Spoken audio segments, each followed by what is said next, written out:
So today I'm here to talk to you about personalization, and I'll be making a lot of special references to the Smiles program that I'm part of, and hopefully you'll all learn a few things as we go along with this journey.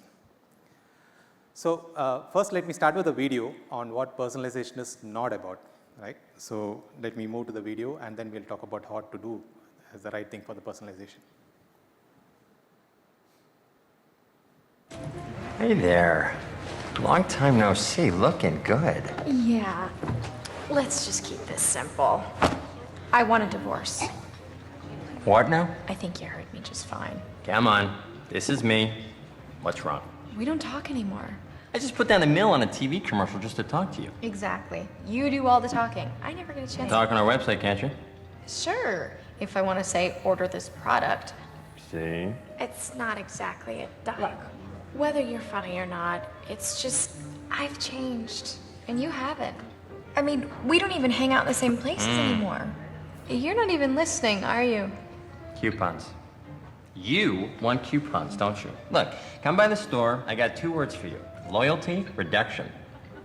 Am I right? That was it, wasn't it? Let's just hug. If you knew me, you'd know I don't care about that.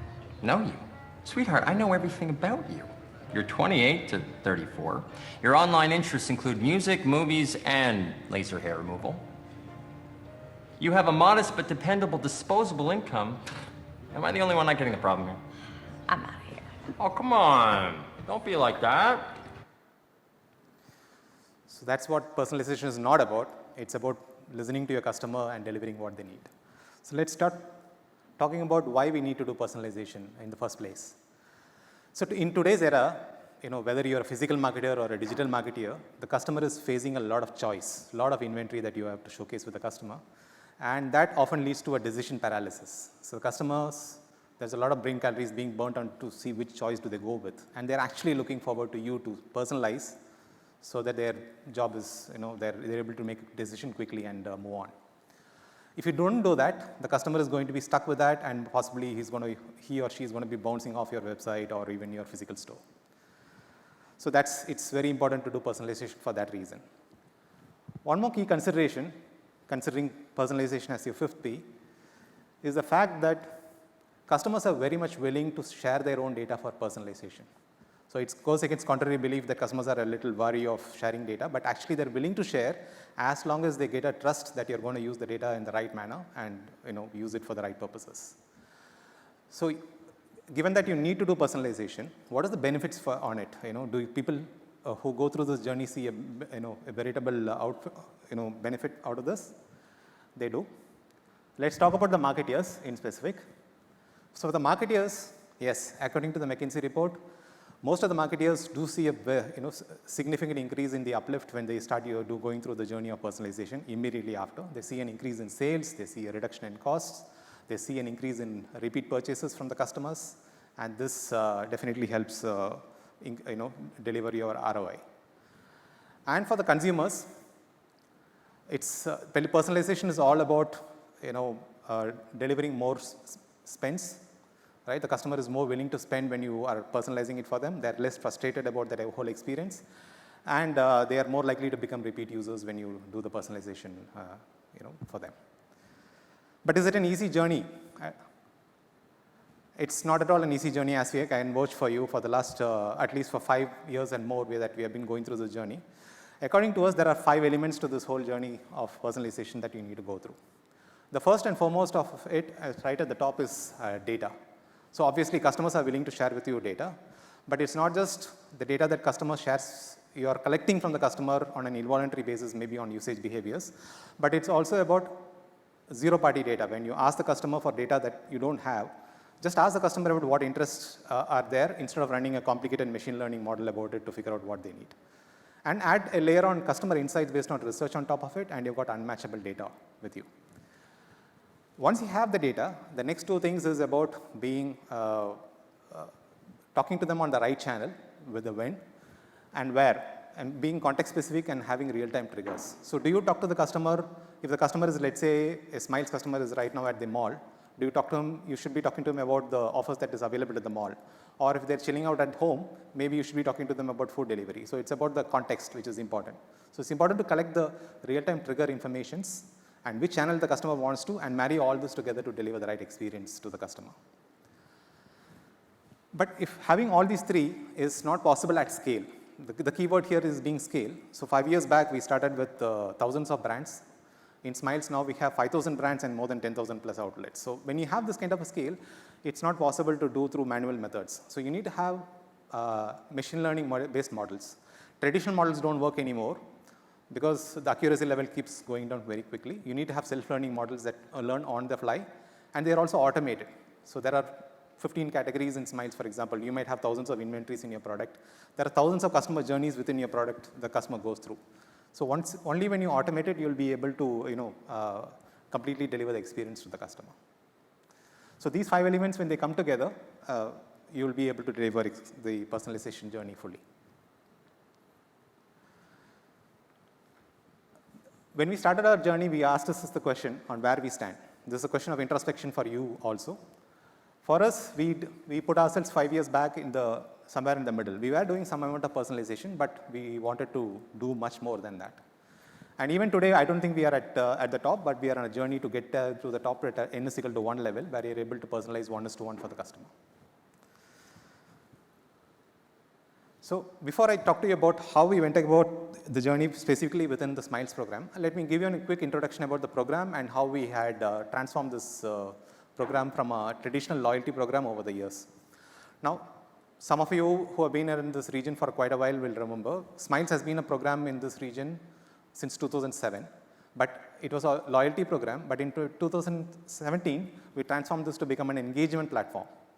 And we started, one of the first things that we did when we added a lot more partner-led offers was to have a recommendation engine for personalized offers, because the customer had to be curated and offer the right offers for him at that right moment.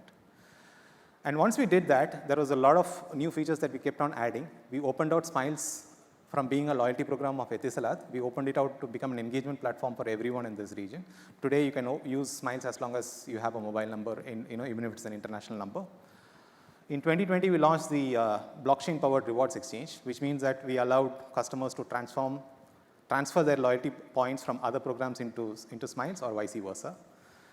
And as a natural request at the end of the pandemic, people wanted online services also on Smiles, to which we listened and launched food delivery services. And more recently, we also enabled the customers to earn Smiles points for grocery also.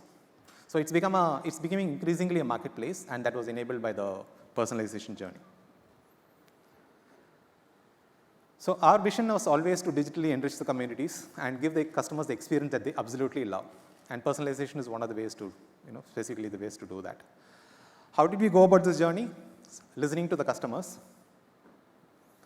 So personalization is not about only delighting the customers and taking them from an 8 or 9 score to a 10, or not just getting them to promote or recommend your brand.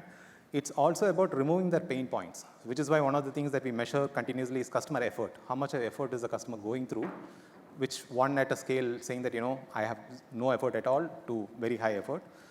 So we listened to their pain points and delivered against those pain points, even if it went against conventional wisdom.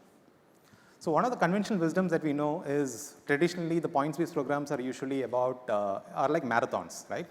You keep, as a marathon runner, I can vouch for that. You keep running and running, at the end of a long 1-year period, you get some good reward. We wanted to move away from that and to move to a immediate gratification. And we also listened to the customers and said, end of the 1 year, I have a major reward, but I don't know the username and password. I forgot. It's been a year already. So what we did is, we made Smiles to be a mobile-first and only mobile kind of a program, where you don't need a username and password. You have an OTP-based validation, and then you're on. And you can redeem for thousands of brands instantly. Not only that, for the purpose of instant gratification, provided you have given the consent to communicate, we'll also talk to you about, in relevant timings. So let's say you're just parking your car, we'll talk to you about, the thousands of offers or 50, 60 offers which are there in their city center at this moment, which you can benefit from. Or as you are walking past a Tim Hortons, you'll be telling that, hey, there is an offer waiting for you at Tim Hortons from Smiles. So this becomes instant gratification for the customer instead of waiting for a long time. The second industry myth that we broke is traditionally most points-based programs tend to push their own inventory to the customer, saying that you're earning points for my brand, spend it on my brand back. What we did is we opened out a lot more partner-led brands and programs.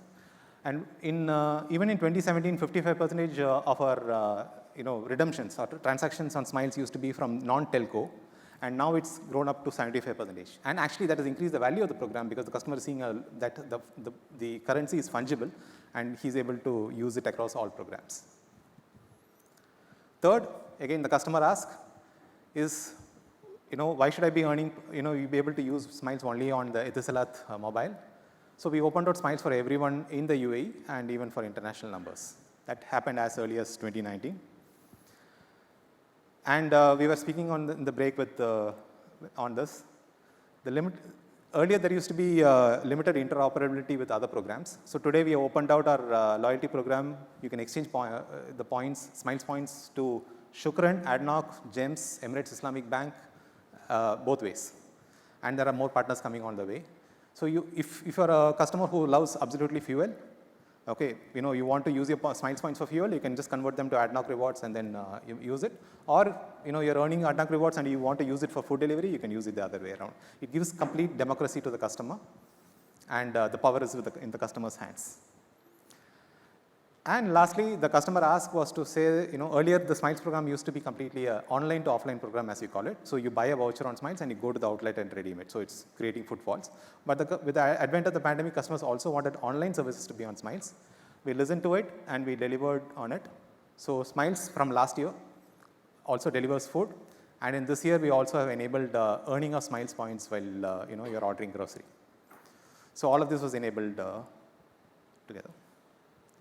The results are there for you to see. So the app rating is significant. There are more than 3 million users in UAE. It's one of the largest programs in UAE, and we crossed 5,000 last week, and we have more than 5,000 partners and 10,000 outlets who are part of this program. Speaking of partners, it's not just the customers who enjoy the benefits of this program, it's also the partners. So there are some testimonials which we have collected. Whatever be the marketing KPI that this partner is looking for, it could be, there are partners who have seen a visible increase in their voucher sales and transactions because of our gamification techniques. There are partners who have enjoyed a lot more footfall into their store because of our geofence notifications. There are partners who have seen a lot more click-through rates and conversions because of our targeted campaigning that we have enabled for them. And there are even marketeers who have taken Smiles points from us and given it as a earning for their employees as a spot rewards and so on, and that has helped them increase their employee engagement score. So the number of use cases for the partners is also enormous. So it's not just about the customers. Coming to my final slide. So in summary, it is a hard and long path to personalization. It is not an easy journey to be, but it is highly rewarding. It gives you enormous results. Once you collect the results, it's not just for the partners for the customers that you deliver the results, it's also for your partners significantly. You are able to deliver for their marketing KPIs, whether it increasing their awareness, increasing transactions, increasing their revenues, whatever be the marketing KPI that the partners are looking for, we are able to deliver that too. With that, I'll close and I'm open for any questions that you might have. Thank you.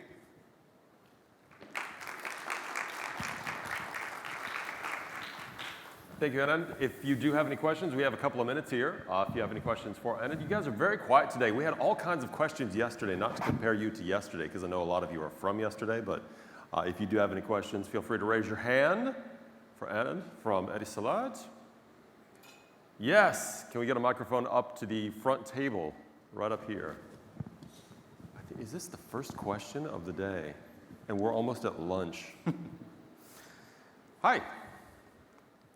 Hi, thank you for that. That was really interesting. My question is that you said that you're not quite at the end of your journey of where you want to be. What's in the next 12 months, what are you going to be focusing on in your MarTech stack to get you to your end goal? One word that comes to my mind as one of the top priorities for the next 12 months is cross-pollination.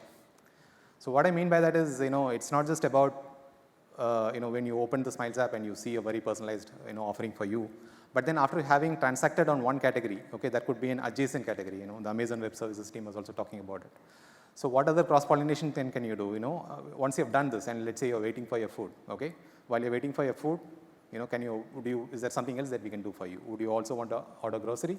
Is there something else that we can do for your planning? Do you want to plan for your weekend? Are you looking for inspirations?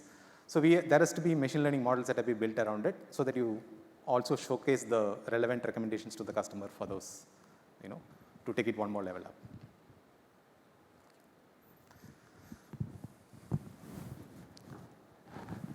Anyone else?